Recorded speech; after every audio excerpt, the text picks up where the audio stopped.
Salut tout le monde, j'espère que vous allez bien. Donc aujourd'hui une nouvelle vidéo sur deux de mes Camponotus préférés en fait.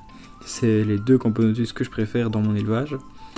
Puis après juste derrière on a les Abereri et les Liniperda. Donc vous l'aurez compris, c'est les Fetchenkoi et les Sanctus. Donc on va voir un petit peu l'évolution. Il y a eu pas mal d'évolutions depuis la dernière fois chez la Fetchenkoi.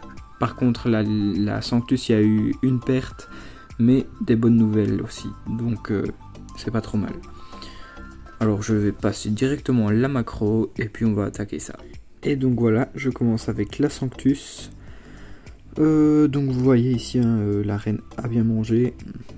Là j'ai un cocon, pas mal de petites larves, 2-3 grosses larves aussi. Et donc comme je vous l'ai dit, j'ai eu une perte, donc il me reste encore 2 ouvrières. Donc au niveau de la santé, etc., la petite fondation va très bien.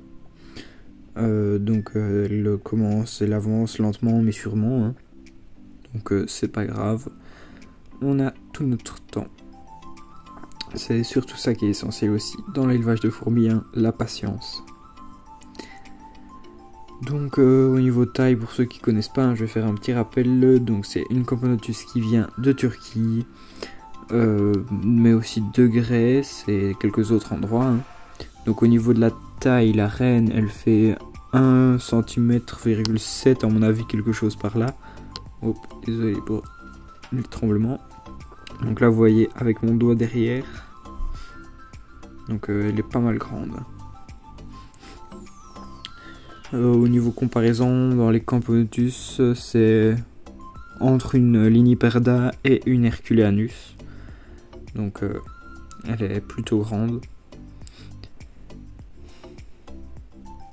Et après c'est vraiment une espèce qui a des couleurs magnifiques. C'est surtout pour ça que j'adore. Donc ces espèces là, elles aiment bien les nids en bois. En fonction de la provenance, elles aiment bien avoir de l'humidité ou non. Ici vous voyez le couvain est collé là de l'autre côté du compartiment. Mais moi je fais toujours des tubes humides, même pour les espèces sèches en fait. Tout simplement parce que comme ça quand je pars je ne dois pas mettre d'eau sur un petit coton ou quoi. Et par exemple pour des Scutellaris, là je leur fais un tube assez long. Comme ça elles peuvent choisir vraiment d'avoir un peu plus d'humidité ou non. Voilà, donc c'est un peu tout sur l'évolution, juste un cocon. Je vous avais déjà montré qu'il y avait eu des cocons, sauf que les cocons en fait elles les ont ouverts et ils étaient vides. Donc je ne sais pas trop ce qui s'est passé, j'espère que ça va pas recommencer surtout. Donc voilà, je croise les doigts. Et là on va passer sur la Fetchenkoi. Voici donc mes magnifiques fourmis asiatiques que j'adore. Donc c'était ma première Camponotus. Non, c'était pas ma première Camponotus que je... Quoique. Je ne sais même plus. Je pense que si, c'était ma première Camponotus. Donc, elle me venait de chez Anton Top. J'avais eu une reine avec 4 ouvrières. J'avais eu 2 pertes. Donc, j'avais eu une reine plus 2 ouvrières, du coup. J'avais pratiquement plus de couvain.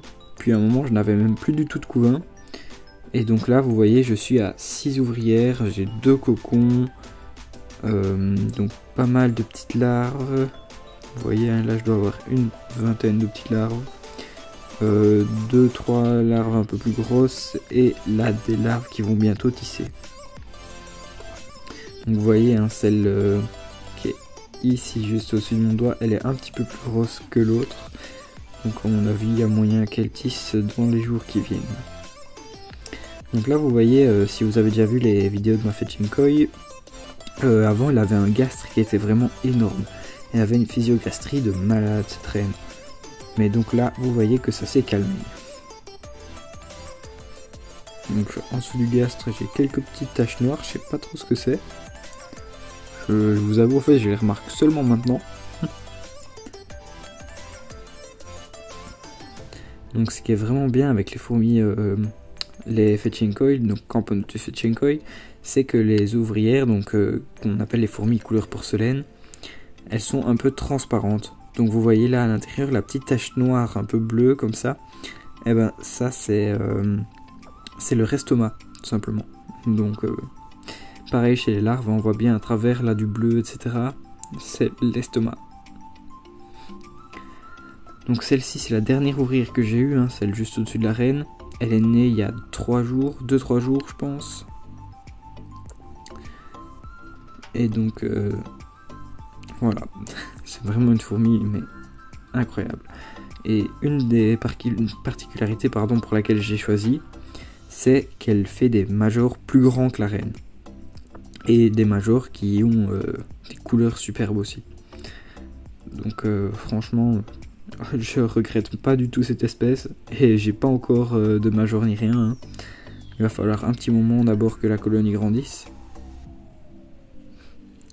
Je pense, de ce que j'ai entendu, c'est aux alentours des 50 ouvrières que les premiers majors peuvent commencer à arriver.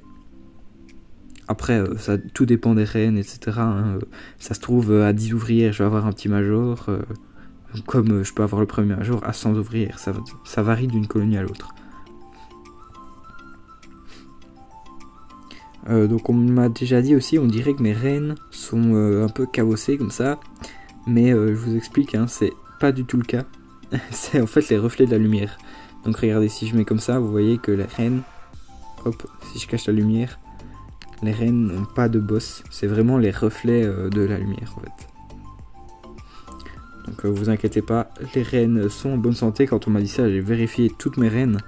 Il y avait juste une de mes reines qui avait un petit coup sur le côté. Je ne sais même pas comment ça se fait. Mais donc voilà. Toutes les autres, ça va nickel. Donc vous voyez, hein, l'abdomen là, on voit les petits poils qui dépassent. Vraiment une super couleur cette fourmi.